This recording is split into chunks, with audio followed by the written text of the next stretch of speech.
ఈ నష్టము గన మనము మాట్లాడుకోకుండా డిస్కస్ చేయకుండా పోతే డెఫినెట్గా లూజ్ అవుతాం. నా వల్ల నేను మాట్లాడడం వల్ల వచ్చే ఇంకోటో ఏం లేదు. నాకు రాదు, ఇంకోటికి ఏం రాదు, పార్టీకి రాదు. కానీ జరిగే నష్టం గురించి మాట్లాడకపోతే కొంతమంది నిన్నేమన్నారు, డిఎంకేను ఏఐడిఎంకే కూడా కలిసి ఇది అని చెప్పేసి. అంతకంటే దరిద్రం ఏమి ఉండదు. ఎందుకంటే కర్ణాటకలో జేడీఎస్ బీజేపీ ఇద్దరు కొయిలేషన్ గవర్నమెంట్లో 2.5 సంవత్సరాలు పెట్టినప్పుడు జేడీఎస్ కుమారస్వామి రిజైన్ చేయలే. జేడీఎస్ కుమారస్వామి రిజైన్ చేయనప్పుడు ఏమైందంటే బీజేపీ 5 years తర్వాత యడియూరప్ప వచ్చేసా సింగిల్ లార్జెస్ట్ పార్టీగా ఎమర్జ్ అయిపోయి వచ్చినాడు అనమాట. సో దీంట్లో కాంగ్రెస్ ఏమన్నా నీతి చేసింది అంటే, కాంగ్రెస్ ఎన్టీ రామారావు గారు ఉన్నప్పుడు కూడా ఆ లైన్లో అప్పుడేమి చేయలే. అప్పుడేమి అదేం పర్ఫెక్ట్గా ఏం చేయలేదు ఆ రోజుల్లో కూడా. సో ఇది ఇప్పుడు పోయేదైతే ఇంకా దిగజారి. సరే, ఇప్పుడు నేను ఎన్నోసార్లు చెప్తుంటా, మా డాడ్ 94లో కావచ్చు, 99లో కావచ్చు ఎలక్షన్స్ జరిగినప్పుడు రిగ్గింగ్ చేసుకున్నారు అని చెప్పేసి నేను బహిరంగంగా చెప్తూ ఉంటాను. కానీ ఇప్పుడు జరుగుతున్నది డెమోక్రసీ మొత్తం దేశవ్యాప్తంగా ఒక రకమైన ఇది జరుగుతోంది. ఎలక్షన్ కమిషన్ మీద నమ్మకం లేకపోతే ఇంకెవరి దాని మీద ఎవరి దగ్గర పోవాలా?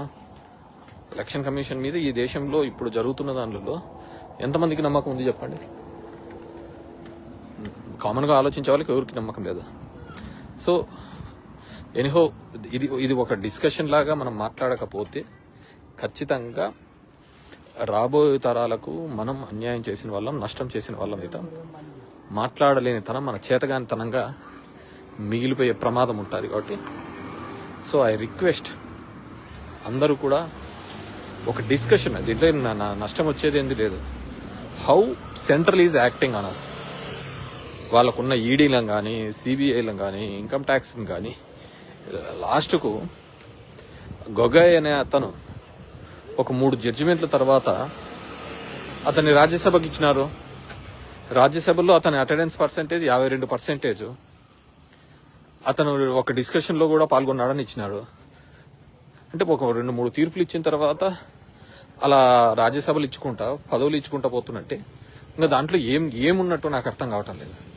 గతంలో ఇవ్వలేదా అంటే డెఫినెట్గా ఇచ్చినారు, నేనే కాదంటం లేదు. కానీ గతంలో జరిగింది కదా తప్పు, నేను అదే పనికిమాల పనులు చేస్తాను అంటే కాదు కదా. అందరూ మాట్లాడేది ఏంది, గతంలో వాజ్పేయి గారిది మొన్న జరిగింది. వాజ్పేయి గారు అనేది ఆ రోజు ఎథికల్గా ఒక్క ఓటుతో ఓడిపోయినా కానీ, ఇదే అన్నాడీఎంకే జయలలిత గారు విత్డ్రా చేసుకున్నాక ఓడిపోయినా కానీ ఆయన స్వాగతించిన నెక్స్ట్ ఎలక్షన్లో పోతే బంపర్ మెజార్టీతో గెలవడం జరిగింది. సో దీస్ ఆర్ ఆల్ ఇది ఉంటుంది. కానీ ఇప్పుడు అలా కనపడటం లేదే ఎక్కడ అనేది నేను ఐఎమ్ ఫీలింగ్ బ్యాడ్.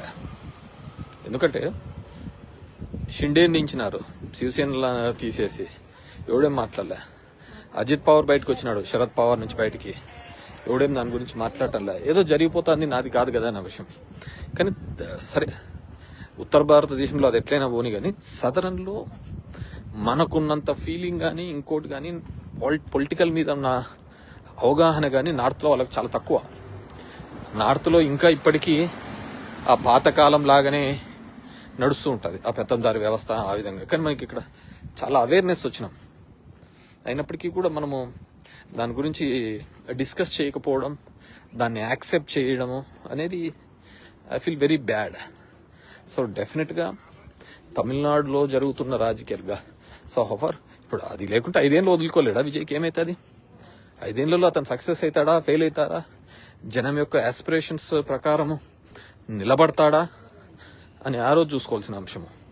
కానీ ఇచ్చిన అవకాశాన్ని సింగిల్ లార్జెస్ట్ పార్టీకి అవకాశం ఇవ్వకపోవడం చాలా తప్పు. నేను మన తెలంగాణ గవర్నర్ను కూడా చేసిన, అప్పుడు ఓట్ ఫర్ నోటు దానిలో ఉన్నప్పుడు పంచాయత్ చేసినాడు.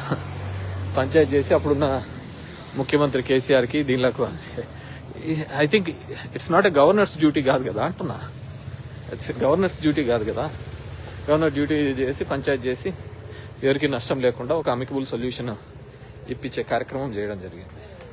సో నా బాధ కావచ్చు, ఆవేదన కావచ్చు, ఏదైనా కావచ్చు, ఇన్స్టిట్యూషన్స్ అన్నీ కూడా ఫెయిల్ అవుతూ అధికారానికి పోతూ ఉంటే, అధికార పార్టీలకో దీనిలకో పోతూ ఉంటే ఇన్స్టిట్యూట్స్ డెఫినెట్గా కేవలం పేదోడు లాగానే ఉండిపోతాడు, డబ్బున్నోడు లాగే పోతా ఉంటాడు.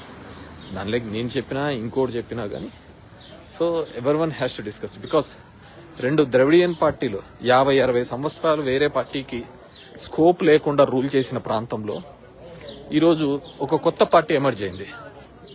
So we have to tell that emerge అయిన పార్టీకి మనం అందరము కూడా డెఫినెట్గా న్యూ పార్టీస్కి సార్ అతను ఏ విధంగా నిలబెట్టుకుంటాడు లేదు అనేది it's a secondary. So my consideration అది. సో మీరందరూ కూడా డిస్కస్ చేయండి. నా గడ్డాలు మీసాలు అవేం పోతాయో, నెలపోతాయి, మళ్ళీ వచ్చాయి, మళ్ళీ పోతాంటాయి.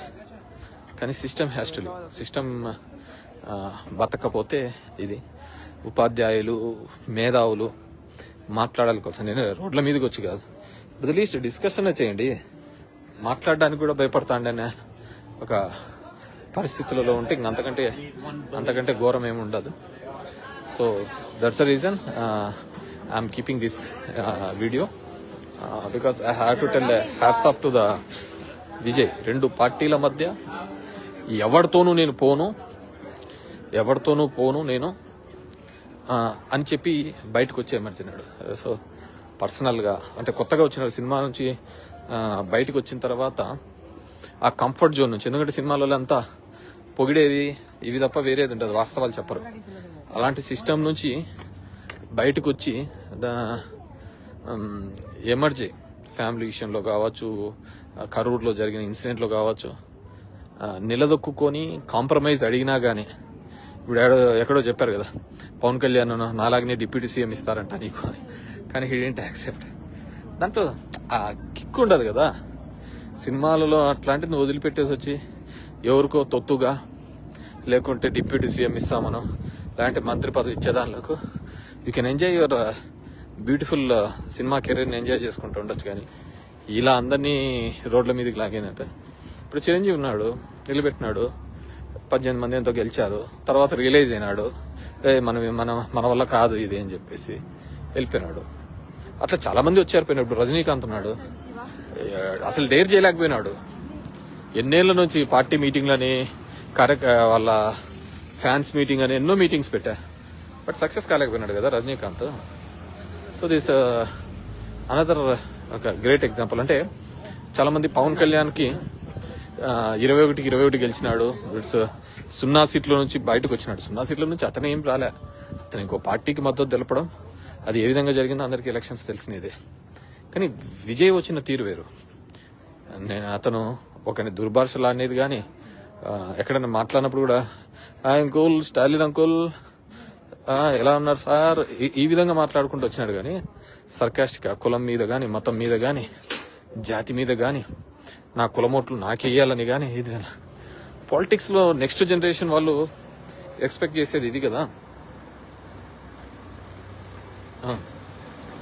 ఫస్ట్ ఇది కదా మార్చుకునేది నెక్స్ట్ జనరేషన్ వాళ్ళు. సో మనం అందరం కూడా ఆ పద్ధతిలో ఆలోచించుకోవాలని చెప్పేసి ఇట్స్ మై రిక్వెస్ట్. సరే ఎవడు దారి వాళ్ళది, కానీ ఐ ఫెల్ట్ ఎందుకో బాగా అనిపించలేదు జరుగుతున్న పరిణామాలు. నేను తమిళనాడు అని చెప్పడంలా, వెస్ట్ బెంగాల్ అని చెప్పడంలా, దేశంలో జరుగుతున్న పరిణామాలు మతం మీదనో దేవుడి మీదనో రాజకీయాల కంటే నేను ఇంతకుముందు కూడా చెప్పా, దేశానికి ఏం చేస్తున్నారు అనే దాని మీద అడగండి. అప్లిఫ్ట్మెంట్, ఎడ్యుకేషన్కి ఏ విధంగా చేస్తున్నామని అడగండి, మెడికల్ హెల్త్కి ఏ విధంగా చేస్తున్నామని గవర్నమెంట్ని నిలదీయండి.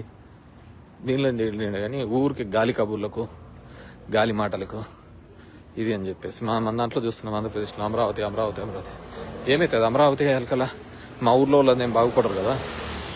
అది సంపద సృష్టి అంటున్నాడు. ఎప్పటికి సంపద సృష్టిస్తారు? ఎప్పటికైతే అది ఉన్న డబ్బులు అప్పులు కట్టుకోవడానికి, వడ్డీలు కట్టుకోవడానికి